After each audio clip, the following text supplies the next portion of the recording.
Hey folks, Kerry Byrne here, Doug Adams, and you're not going to believe what we got today. Great story in the Daily Wire about the Washington Commanders owner, Josh Harris, who fans look at as a hope of possibly bringing back the Redskins tradition. A lot of movement toward that. The team has brought back native imagery. But here's what the Daily Wire is reporting. Commanders owner Josh Harris is a client of Berlin Rosen, a massive public relations firm that openly embraced leftist view. And Rosen, who I've worked with many times in the past, actively participated in Harris and his team purchasing the Redskins a couple of years ago. And why that's Berlin Rosen is largely funded by George Soros. He is one of their biggest clients, and I'm going to read a story from the Washington Free Beacon just a couple months ago in March. And this is what the Washington Free Beacon found. Campaign finance records reviewed by the Washington Free Beacon show that hacks Soros uses to fund left-wing DA campaigns have steered millions of dollars to Berlin Rosen, a PR firm that happens to be the largest expenditure item for nearly all Soros DA campaign spending. Okay, here's why that's important. So Soros funds Berlin Rosen. Berlin Rosen represents Josh Harris. George Soros also funded the fraudulent National Congress of American Indians and their racist report that destroyed the history and legacy of the Washington Redskins. We've been through it chapter and verse. And here, what this George Soros-funded NCAI did is erased the life story of Blackfeet Chief John Two Guns Lightcalf, who was the most celebrated Native American in history, perhaps, whose death in 1934 was front page news coast to coast. He was the face of the Redskins from 1972 to 2020. The NCAI issued a report in October 2013 that was followed in lockstep by the mainstream American media. We have this chronicled chapter and verse here at Doug Adams.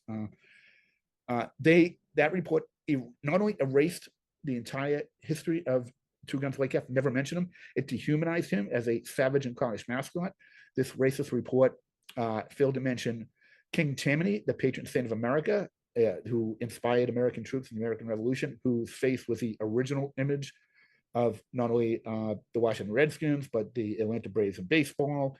He's an inspirational figure in military circles, the Lafayette Escadrille, the Tammany Regiment, the 2nd New York Regiment, who at Gettysburg, his statues over the dead of Gettysburg. Tammany represents the 2nd Infantry Division of the U.S. Army today. NCAI report failed to mention his inspiration on the Redskins. The NCAI report, funded by George Soros, also rewrote the history of what the Redskins meant. The Smithsonian Institute itself, the chief linguist for the Smithsonian Institute, found that the name Redskins was of native. The word Redskins was of native origin. It was a sacred ceremony in native law.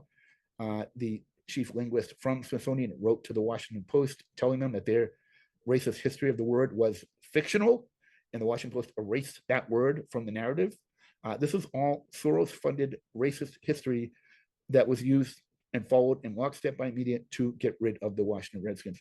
This Soros-funded National Congress of American Indians report also basically DNA tested the identity of Lone Star Dietz, who was hired by Redskins owner George Preston Marshall in 1933 as the first minority head coach in professional sports in North America. Okay. And what they did after his death is basically DNA tested him and said, oh, he might not have really been a native, even though he lived his whole life. Was born into a Chippewa community, lived his whole life in Native American communities, was known as a Native American in his lifetime, went to college at Carlisle Indian School. He played football with Jim Thorpe. This was the first minority head coach in sports, and they basically said, oh, no, he wasn't really an Indian.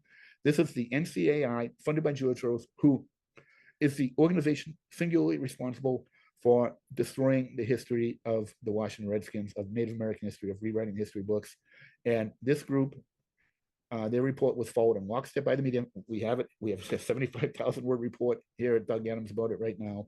A disgrace by the media, all funded by George Soros. They all work together, people. They all work together. It is all one. So if you're hanging on Josh Harris to get the Redskins back, that's not looking too good. And all we can do is out. It's all a leftist movement.